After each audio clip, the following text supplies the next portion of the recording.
बड़े बड़े फकीरों को मालदार होते देखा, बड़े बड़े मालदारों को फकीर होते देखा। उम्मे रबिया क्या करती थी, बड़ी नेक औरत थी। वो कहती है मैं बड़े अमीर आदमी की बीवी थी, अपने शौहर के साथ छत पे बैठी थी तो नीचे फकीर मांगने वाला आया। उसने बड़े दर्द से सदा की तो मैंने अपने शौहर से कहा कुछ दे दे। कहा दफा कर, इन लोगों ने धंधा बनाया हुआ है।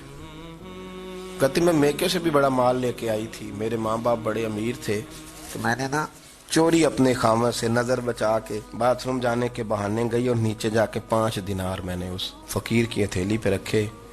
कहते उसने 5 दिनार देखे, फिर मेरी तरफ देखा तो मैंने उसकी आंखों में आंसू चमकते देखे। कहने लगे बीबी रब तेरा भला करे, मैं 3 दिनों का भूखा हूँ।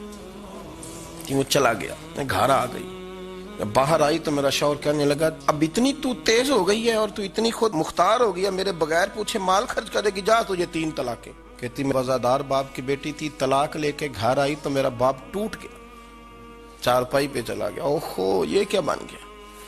कहती बड़ी तकलीफ रही। 1-2 साल के बाद मेरे अब्बा ने मेरी शादी कर दी। अब जिस शौहर के पास गई वो बड़ा नेक था, परहेजगार था, अल्लाह ने बेहतरीन सिला दिया।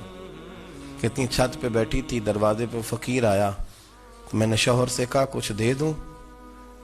कहने लगा 5 ना देना, 15 देना, 20 देना, मैं फकीर हूं, मैंने फक्र से दौलत देखी है, इसे खाली ना लौटाना।